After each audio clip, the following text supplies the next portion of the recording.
It's my mother's birthday, so it's not just... It's Sam's Slaughter too. Oh, really? I'm celebrating. So, a lot of you know me, but you don't know who I was before I came here to Orlando.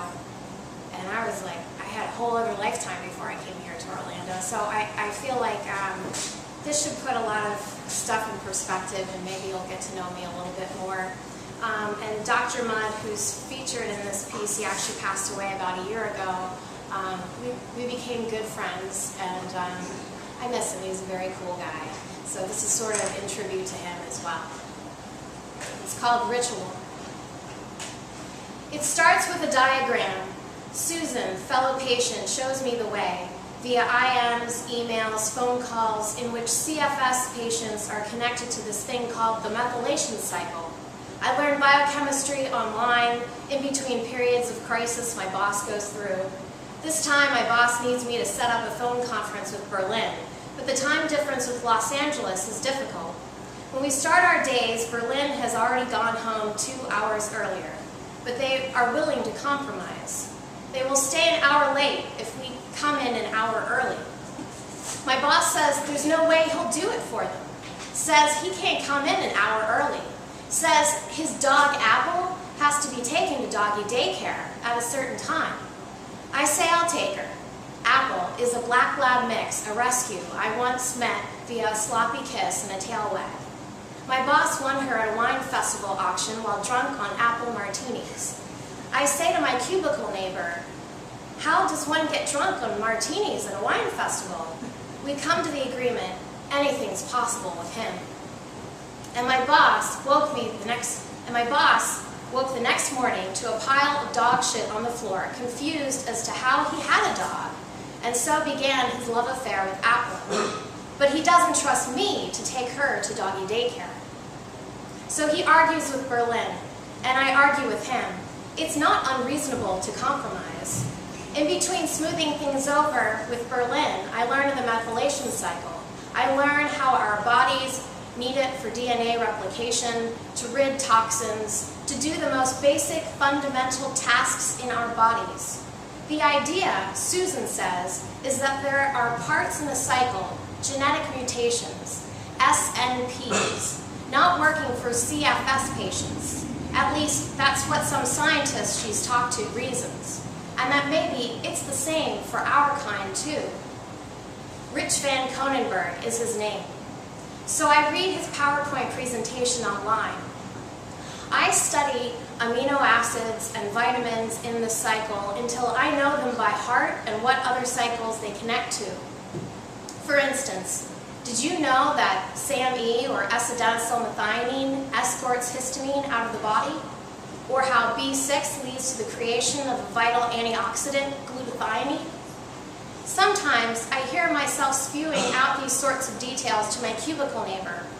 Then I come to homocysteine. I read about how it blocks nitric oxide needed to open the coronary arteries to allow for oxygenated blood to flow freely.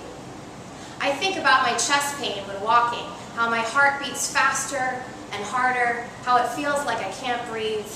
Chest pain the doctors call angina, only they never know why I have it. I am determined to get well.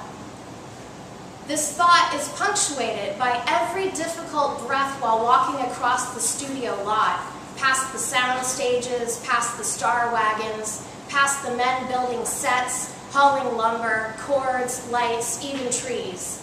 They all call to me. Even the lumber says, get better, and then you can work on set with me. I have a hypothesis that too much homocysteine flows through my body, and that's why I have chest pain.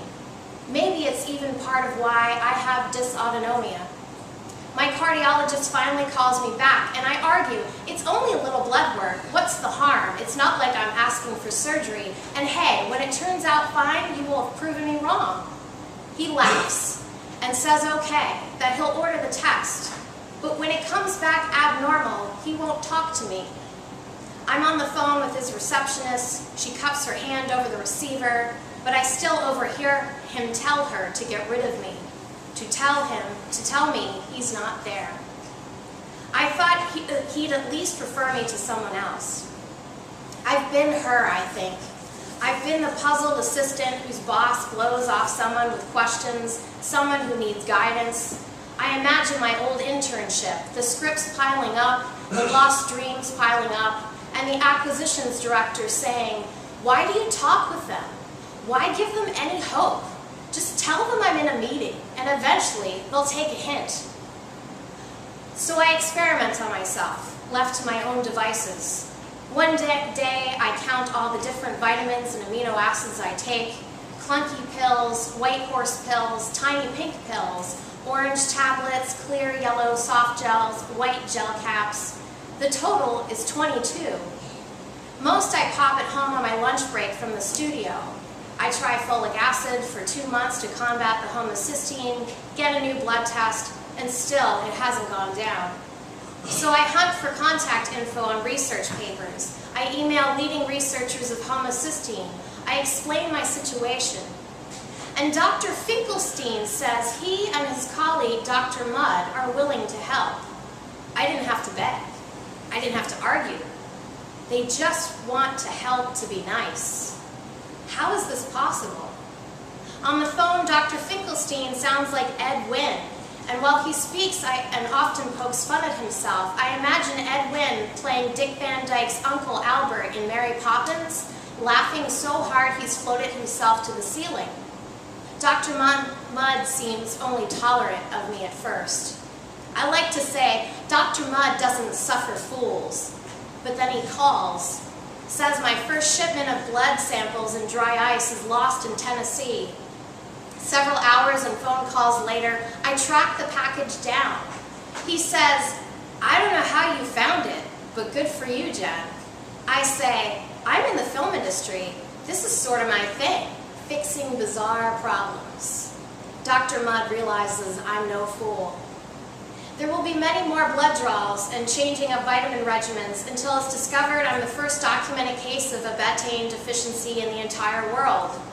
Dr. Mudd says, It may sound strange, but I've waited my entire life for this, for you, Jen."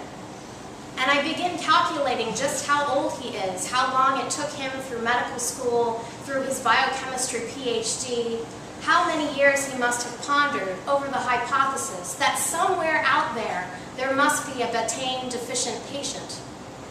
For periods of time, new discoveries are made with new hopes, though held in check, never released into a full blossom of hope, that this plan or that treatment will be what helps me. First, it seems like taking betaine is the solution, but without a clear explanation, my SAMI heightens to liver failure levels. Cross that treatment off the list. Then it's found I have a betaine deficiency because I'm the first documented case in the entire world of a SLA44A1 choline transporter problem.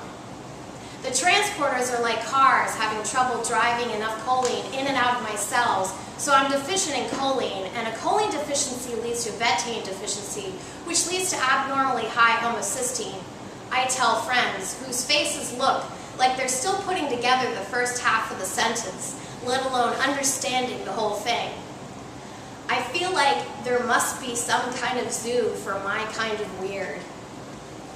Meanwhile, I find research which states that mice deprived of choline have orthostatic intolerance.